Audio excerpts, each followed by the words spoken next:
क्या BJP voter list में धांधली करके महाराष्ट्र और दिल्ली का चुनाव जीती है? दूसरा बड़ा सवाल है, क्या ईवीएम के बाद अब वोटर लिस्ट कांग्रेस और विपक्षी दलों की हार की वजह है? राहुल गांधी जो दावा कर रहे हैं, क्या वो दावे सही हैं? राहुल गांधी दावा कर रहे हैं कि 118 सीटों पर 2024 के लोकसभा चुनाव के बाद 72 लाख यानी करीब लाखों नए मतदाता जोड़े गए। वहां केंद्र सरकार ने धांधली की है महाराष्ट्र में। क्या ये दावे सही हैं? आइए इस पर बात करते हैं और आज संसद में जो हुआ सबसे पहले आपको वही बताते हैं। बिकॉज आपने सही बात बोली कि वोटर लिस्ट क्या सरकार बनाती है। मैंने नहीं बोला नहीं, आपने बोला क्या, और आपने सही बोला कि सरकार वोटर लिस्ट नहीं बनाती है।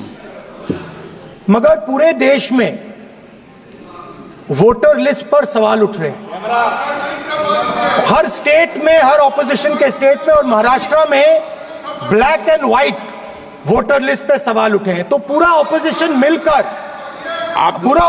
मिलकर सिर्फ ये बोलने दीजिए, पूरा ऑपोजिशन सिर्फ मिलकर ये कह रहा है कि वोटर लिस्ट पे यहां पे एक डिस्कशन हो जाए। ओके।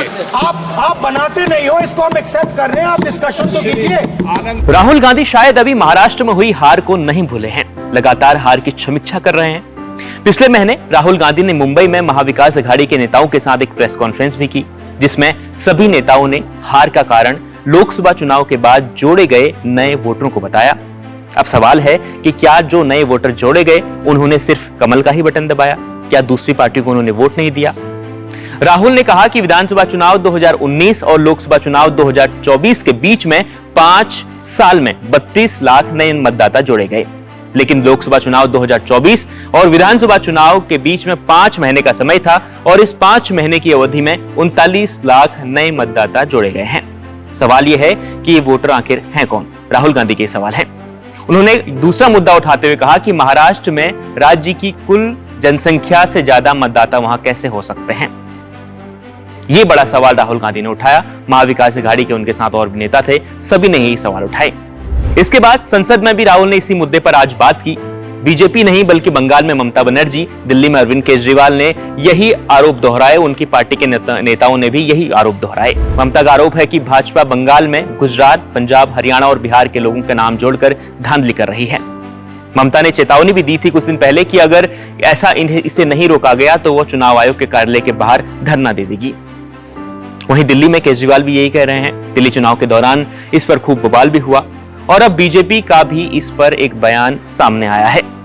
आज ये बयान आया है बीजेपी के सांसद और यूपी के पूर्व मुख्यमंत्री दिनेश शर्मा का इस पर बयान आया है। उन्होंने फर्जी वोटर लिस्ट के इस मुद्दे पर कहा कि ये लोग महाराष्ट्र हार गए, हरियाणा हार गए और उत्तर प्रदेश में उपचुनाव भी हार गए।